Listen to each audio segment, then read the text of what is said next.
إن عدة الشهور عند الله 12 شهرا في كتاب الله يوم خلق السماوات والأرض منها 4 حرم ذلك الدين القيم فلا تظلموا فيهن أنفسكم. معزز و محترم بزرگوں، نوجوان بھائیوں، پیارے بچوں اور پردہ نشین ماؤں اور بہنوں، ہم اور آپ جانتے ہیں کہ ابھی ماہ محرم کا آغاز ہو گیا ہے اور ماہ محرم کے آغاز کے ساتھ ساتھ نئے اسلامی سال کا بھی آغاز ہو چکا ہے. اس حوالے سے انشاءاللہ آج میں کچھ باتیں آپ کی خدمت میں رکھنے کی کوشش کروں گا کہ ایک مسلمان ہونے کے ناطے، ایک صاحب ایمان ہونے کے ناطے اللہ رب العالمین کی طرف سے اس مہینے کے حوالے سے ہمیں کیا کچھ برکتیں حاصل ہوتی ہیں، یعنی کیا کچھ وہ کام ہیں جو ہم اس مہینے میں کر کے ہم اللہ تبارک و تعالیٰ کی طرف سے خاص فضیلت حاصل کر سکتے ہیں اور خاص اجر و ثواب ہم اللہ تبارک و تعالیٰ کی طرف سے حاصل کر سکتے ہیں. سب سے پہلے تو ہمیں یہ جاننا چاہیے کہ اسلامی سال کا آغاز اسی ماہ محرم سے ہوتا ہے اور اس ماہ محرم کا آنا اس اعتبار سے بھی انتہائی اہمیت کا حامل ہے کہ اسلامی سال ہی کے ذریعے سے ہمیں بہت ساری عبادتیں جڑی ہوئی ہیں. رمضان کی عبادتیں ہوں یا عید کی عبادتیں ہوں یا عید الفطر سے پہلے اور عید الفطر سے بعد کی عبادتیں ہوں، ذی الحج سے پہلے کی یا اس کے بعد کی عبادتیں ہوں، جو بھی ہیں اسلامی عبادتوں کا تعلق جو جڑا ہوا ہے اسی اسلامی سال سے جڑا ہوا ہے. اس لیے جب اسلامی سال کا آغاز ہوتا ہے تو ایک صاحب ایمان کے لیے، ایک مومن اور مسلمان کے لیے انتہائی اہمیت والی مناسبت ہوتی ہے. یہ محترم دوستوں اور بھائیوں، اس مہینے کو اللہ تبارک و تعالیٰ نے ایک بہت بڑا مقام دیا ہے جو کہ دوسرے کسی مہینے کو نہیں دیا. اللہ تبارک و تعالیٰ نے اس مہینے کو شہر اللہ کہا ہے، اللہ کا مہینہ کہا ہے. اس اعتبار سے اس مہینے کی اہمیت بہت زیادہ بڑھ جاتی ہے. اللہ رب العالمین نے قرآن مجید کے اندر بتلایا کہ ان عدت الشہور عند اللہ 12 شہرا فی کتاب اللہ. اللہ تبارک و تعالیٰ کے پاس مہینوں کی تعداد اللہ کی کتاب میں جس دن سے آسمان و زمین کو رب نے بنایا ہے اسی دن سے مہینوں کی تعداد 12 ہے اور ان 12 مہینوں میں سے 4 مہینوں کو حرمت والے مہینے قرار دیا ہے اللہ تبارک و تعالیٰ نے. منہا 4 حرم، 4 حرمت والے مہینے ہیں. انہی 4 حرمت والے مہینوں میں سے ایک مہینہ محرم کا مہینہ بھی ہے جو کہ اپنے نام کے اعتبار سے بھی محترم ہے، اپنی صفات کے اعتبار سے بھی محترم ہے اور اللہ تبارک و تعالیٰ نے اس مہینے کو حرمت والا مہینہ قرار دیا ہے. حرمت والا مہینہ ہونے کا مطلب یہ ہے کہ اس مہینے کا اللہ تبارک و تعالیٰ کی کتاب میں، اس مہینے کا کتاب اللہ اور سنت رسول میں جو احترام ہے، بقیہ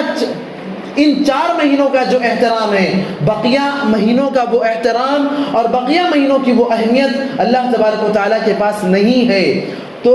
جب اللہ تعالیٰ نے یہ حرمت والا مہینہ ہمیں دیا ہے تو اس حوالے سے کچھ تعلیمات بھی ہمیں دی ہیں. ان تعلیمات میں سے ایک بہت بڑی تعلیم یہ ہے کہ فَلَا تُظْلَمُوا فِيهِنَّ أَنفُسَكُمْ. اس مہینے میں تم اپنے آپ پر ظلم مت کرو، گناہوں میں مت جاؤ، سرکشی مت کرو. اس مہینے کا احترام بجا لاؤ. اس مہینے کو خصوصی اہمیت کا حامل جو یہ مہینہ ہے، خصوصی اہمیت جو اس مہینے کو اللہ تعالیٰ کی جانب سے حاصل ہے، اس اہمیت کو اور اس حرمت کو اور اس احترام کو پامال مت کرو. اس کو باقی رکھو اور اس کا خیال رکھو. اللہ رب العالمین نے قرآن مجید میں ہمیں بتایا فَلَا تُظْلَمُوا فِيهِنَّ أَنفُسَكُمْ. کیوں؟ بقیہ دنوں میں ہم گناہ کر سکتے ہیں، بقیہ دنوں میں ہم برائیاں کر سکتے ہیں، بقیہ دنوں میں ہم ایک دوسرے پر ظلم کر سکتے ہیں. نہیں، بقیہ دنوں میں بھی ہمیں ان چیزوں سے منع کیا گیا ہے. بقیہ دنوں میں بھی ہمیں ایک دوسرے پر ظلم کرنے سے منع کیا گیا ہے. بقیہ دنوں میں بھی ہمیں ایک دوسرے کو مارنے، گالیاں دینے اور اس پر ظلم کرنے سے روکا گیا ہے. بقیہ دنوں میں بھی ہمیں گناہوں سے روکا گیا ہے، بقیہ دنوں میں بھی ہمیں برائیوں سے روکا گیا ہے. لیکن یہ مہینہ یعنی ماہ محرم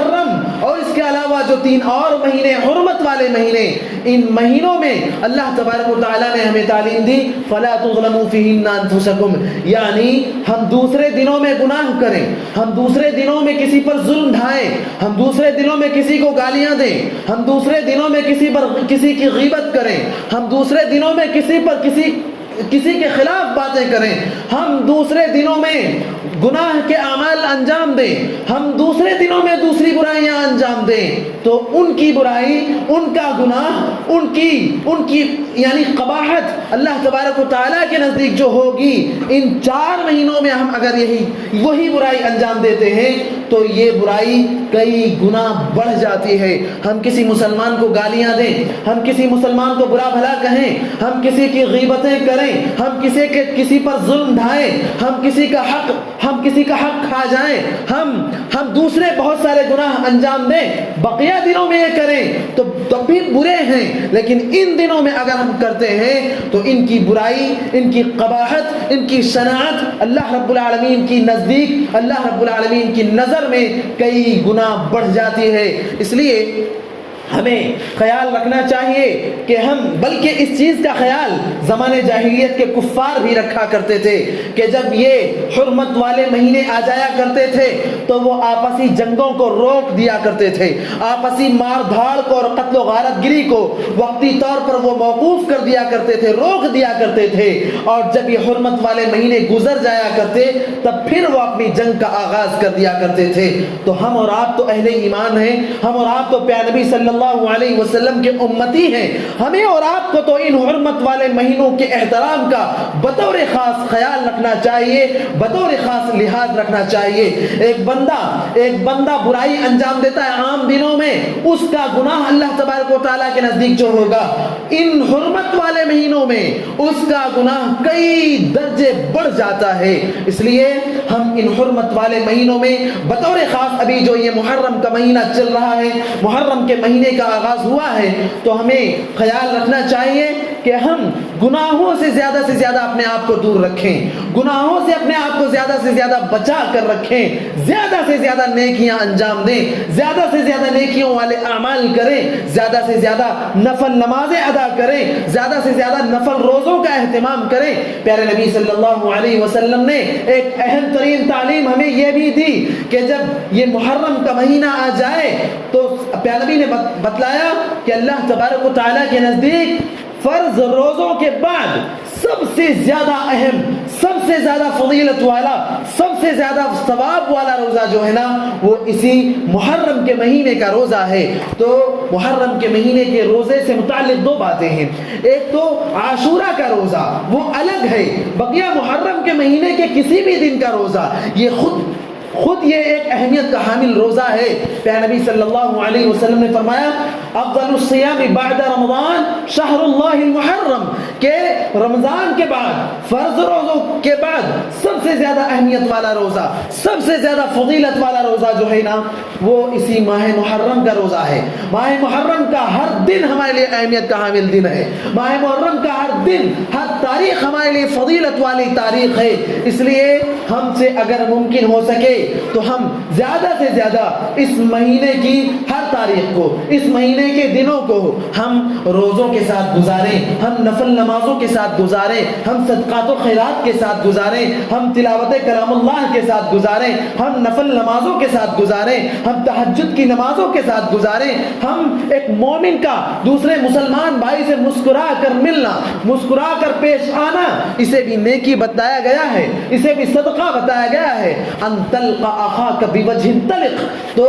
ہر نیکی جو ہم سے ممکن ہو سکتی ہے، جو ہمارے لیے پاسبل ہو سکتی ہے، ہر وہ نیکی ہم انجام دینے کی کوشش کرنی چاہیے۔ میرے دوستوں اور بھائیوں، ماہ محرم کا آغاز یہ نئے سال کا آغاز ہے، اور ہم میں بہت سارے لوگ ایسے ہیں جو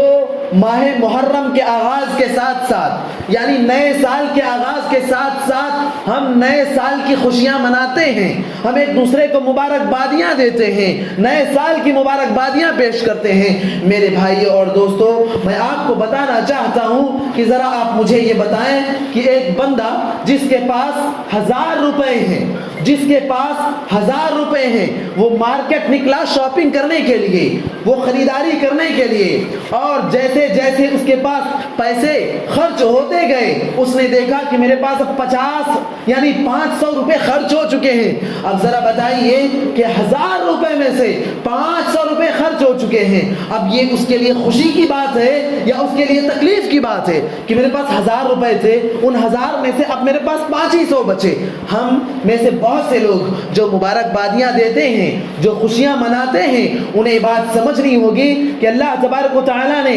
اگر ہماری زندگی میں 100 سال رکھے تھے اور 100 سال میں سے 20 سال 30 سال 50 سال گزر گئے تو یہ کسی بھی صورت ہمارے لیے خوشی کا معاملہ نہیں ہے، یہ تو ہمارے لیے تکلیف کا معاملہ ہونا چاہیے۔ اور جیسے جیسے ہمارے زندگی کے سال گزرتے جائیں، انسان کے دل میں یہ احساس ہونا چاہیے کہ ہم نے اب تک جتنے سال گزارے ہیں وہ کیسے گزارے ہیں، ہم نے اب تک اپنی زندگی کے جتنے سال گزارے ہیں وہ گناہوں میں گزارے ہیں یا رب کی اطاعت اور فرما برداری میں گزارے ہیں۔ جس طرح سے جیسے جیسے جیب سے روپیہ خرچ ہوتا جاتا ہے، ہم ایک ایک روپیہ گن گن کر خرچ کرنے لگتے ہیں، ایک ایک روپیے کا احتیاط سے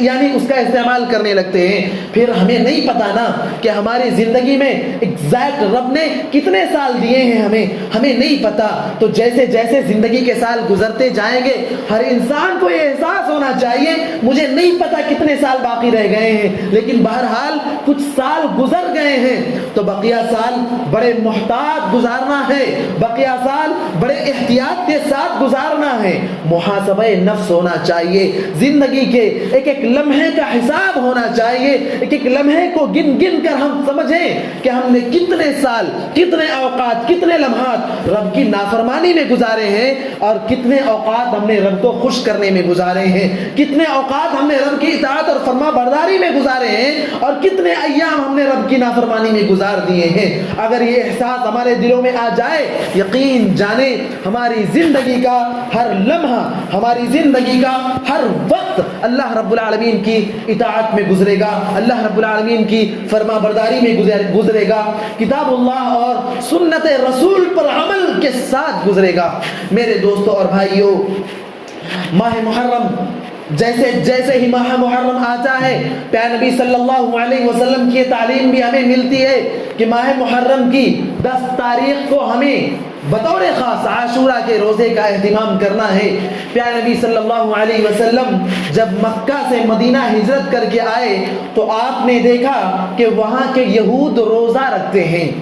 پوچھا کہ کیا بات ہے، یہاں کے یہود کیوں روزہ رکھتے ہیں، کیا مسئلہ ہے؟ پیارے نبی صلی اللہ علیہ وسلم کو بتایا گیا کہ دراصل موسیٰ علیہ السلام کو اللہ رب العالمین نے اسی 10 محرم الحرام کو فرعون کے ظلم سے اور فرعونیوں کے ظلم و جبر سے اللہ تبارک و تعالیٰ نے موسیٰ علیہ السلام کو اور موسیٰ علیہ السلام کی قوم کو، اہل ایمان کو آزاد کیا تھا۔ تو اسی کی خوشی میں ہم روزہ رکھتے ہیں۔ اللہ کے نبی صلی اللہ علیہ وسلم نے کہا کہ موسیٰ تو میرے بھائی ہیں، اور ظاہر سی بات ہے تمام انبیاء، تمام پیغمبر یہ بالکل سگے بھائیوں سے زیادہ اہمیت والے بھائی ہوتے ہیں، اس لیے پیارے نبی صلی اللہ علیہ وسلم نے کہا موسیٰ تو میرے بھائی کی طرح ہیں، لہذا میں تو تم سے زیادہ اس بات کا حقدار ہوں کہ ان کی خوشی میں روزہ رکھوں۔ اللہ رب العالمین نے تمام اہل ایمان کو یہ تعلیم دی کہ محرم کی 10 تاریخ کا روزہ رکھیں، اور اس کی فضیلت یہ بتلائی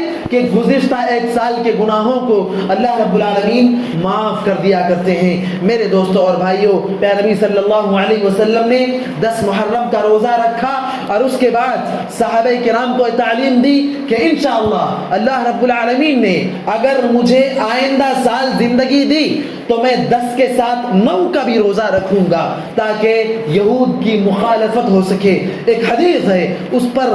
جس میں یہ بات ملتی ہے کہ خالف الیہود والنصارى، یہود و نصارہ کی مخالفت کرو اور 10 کے ساتھ 9 کا روزہ رکھو۔ ہمیں یہ بات پتہ چلتی ہے کہ ہمیں 10 کے ساتھ 9 کے بھی روزے کا اہتمام کرنا ہے۔ البتہ بات جب یہ آتی ہے کہ کیا ہم یہود کی مخالفت کے لیے اگر 9 کا روزہ نہیں رکھ سکے تو کیا 11 کا روزہ بھی رکھیں گے؟ تو میرے بھائیوں اور دوستوں یہ بات سمجھنے کی ہے کہ ہمیں یہود کی مخالفت کرنی ہے، اور یہود کی مخالفت کا طریقہ بھی ہمیں نبی نے بتایا ہے، اسی نبی نے جس نے ہمیں یہ بتایا کہ نہیں 10 کے ساتھ 9 کا روزہ بھی رکھو، اور 9 کا روزہ اس لیے رکھو کہ یہود کی مخالفت ہو سکے۔ تو یہود کی مخالفت کرنی ہے روزہ رکھنے میں، اور طریقہ وہی جو نبی نے بتایا ہے۔ کیا ہم اگر 9 کا روزہ چھوٹ گیا تو کیا ہم 11 کا روزہ رکھ سکتے ہیں؟ اس سلسلے میں علماء کا اختلاف ہے، اس اختلاف میں نہیں جائیں گے ہم، لیکن راجح بات یہی ہے کہ ہم 10 کے ساتھ 9 کے روزے کا اہتمام کریں گے، اور 11 کے لیے جو حدیثیں ہمیں ملتی ہیں کوئی بھی ایسی صحیح حدیث ہمیں نہیں ملتی۔ اب ہم قیاس کے طور پر اگر رکھتے ہیں، یا اکثر علماء کے فتوے کی بنیاد پر اگر ہم رکھتے ہیں، یا ہمارے اپنے اطمینان کی بنیاد پر ہم اگر رکھتے ہیں تو یہ الگ بات ہے، لیکن صحیح حدیث سے اس بات کا ہمیں کوئی ثبوت نہیں ملتا کہ اگر 9 کا روزہ ہم سے چھٹ گیا ہے تو ہم 9 کے ساتھ 9 کا روزہ چھٹ گیا ہے تو ہم 10 کے ساتھ 11 کا بھی روزہ رکھیں گے۔ میرے دوستوں اور بھائیوں، یہ چند باتیں تھیں، اسی کے ساتھ ایک اہم ترین بات اگر میں آپ کی خدمت میں رکھوں تو آپ ذرا دیکھیں، اللہ کے نبی صلی اللہ علیہ وسلم نے ایک عبادت کے معاملے میں، ایک عبادت اور ایک نیکی کے معاملے میں ہمیں یہود کی مخالفت کا حکم دیا ہے۔ مطلب یہ کہ بطور خاص اس مہینے کے حوالے سے ہمیں یہ تعلیم ملتی ہے کہ ہم یہود و نصارہ کی جب عبادت میں ہمیں ان کی مخالفت کرنا ہے، جب نیک اعمال میں ہمیں ان کی مخالفت کرنا ہے، تو زندگی کے مختلف معاملات میں، زندگی کے دوسرے موڑ پر ہمیں ان کی مخالفت بہت اور بھی زیادہ کرنی چاہیے۔ چنانچہ جب روزے کے بارے میں مخالفت کی بات آئی، اسی طرح سے سلام کے بارے میں بھی ہمیں یہود کی مخالفت کی بات ملتی ہے۔ چنانچہ پیارے نبی صلی اللہ علیہ وسلم نے فرمایا کہ لا تسلموا تسلیم اليهود والنصارى فإن تسلیمهم بالرؤوس والأكف والإشارة، کہ یہود و نصارہ کے طریقے پر سلام مت کرو، ان کا سلام ہاتھوں کے اور سروں کے اشارے کے ذریعے سے ہوتا ہے، ان کے انداز پر سلام مت کرو، یہ بھی ایک نیکی کا عمل ہے، اور ہمیں بتایا گیا کہ ایک نیک عمل ان کے طریقے پر ہمیں نہیں کرنا، ایک نیک کام بھی ان کے طریقے کے مطابق ہمیں نہیں کرنا۔ ایسا نہ ہو جائے کہ ہم ان کی مشابہت کرنے والے ہو جائیں۔ کوئی بھی عمل زندگی کا ہو، ہم جب نیک اعمال میں یہود کی مشابہت نہیں کرنا، نیک اعمال میں ہم یہود کے جیسا عمل نہیں کرنا، تو زندگی کے جو دوسرے معاملات ہیں، زندگی کے جو دوسرے مراحل ہمیں ان میں بھی یہ کوشش ہونی چاہیے ہماری کہ ہم غیروں کی مشابہت نہ کریں، غیروں کی مشابہت سے بچیں۔ پیارے نبی نے فرمایا من تشبہ بقوم فہو منہم، کہ جس نے دوسروں کی مشابہت کی، جس نے کسی اور قوم کی مشابہت اختیار کی، کوئی عمل کیا کسی اور قوم کے طرز پر اور ان کے انداز پر کوئی عمل کر لیا، پیارے نبی نے فرمایا کہ ایسا شخص وہ انہی میں سے ہے، من تشبہ بقوم فہو منہم۔ یہ چند اہم ترین تعلیمات جو ہمیں ماہ محرم کے حوالے سے ملتی ہیں، میں نے آپ کی خدمت میں رکھی ہے۔ یقینی طور پر اور بھی بہت ساری تعلیمات ہوں گی جو آج میں آپ کی خدمت میں نہیں رکھ سکا، اور آپ کو اگر اس بات کا علم ہو تو یقیناً آپ اس پر عمل کریں۔ میں اللہ تبارک و تعالیٰ سے دعا کرتا ہوں الہ العالمین ہم سب کو حق بات سمجھ کر اس پر عمل کرنے اور دوسروں تک پہنچانے کی توفیق عطا فرما۔ الہ العالمین اگر میں نے آج کے خطبے میں حق باتیں اپنی زبان سے ادا کی ہیں تو وہ تیری جانب سے ہیں، اور اگر انسان ہونے کے ناطے زبان سے کچھ غلط باتیں نکل گئی ہوں تو وہ میری اور شیطان کی جانب سے ہیں۔ الہ العالمین جو حق باتیں ہیں ان پر ہم سب کو عمل کرنے اور جو غلط باتیں ہیں ان سے ہم سب کو بچنے کی توفیق عطا فرما دے۔ الہ العالمین ہم میں جو پریشان حال ہیں ان کی پریشانیوں کو دور فرما دے۔ الہ العالمین ہم میں جو بیمار ہیں انہیں شفا یاب کر دے۔ الہ العالمین ہم میں جو مقروض ہیں ان کے قرض کی ادائیگی کا انتظام فرما دے۔ الہ العالمین ہم میں جو نوجوان بچے اور بچیاں اچھے رشتوں کے انتظار میں ہیں، الہ العالمین تو انہیں بھی صحیح انتظام فرما دے۔ أقول قولي هذا وأستغفر الله لي ولكم ولسائر المسلمين من كل ذنب إنه هو الغفور الرحيم۔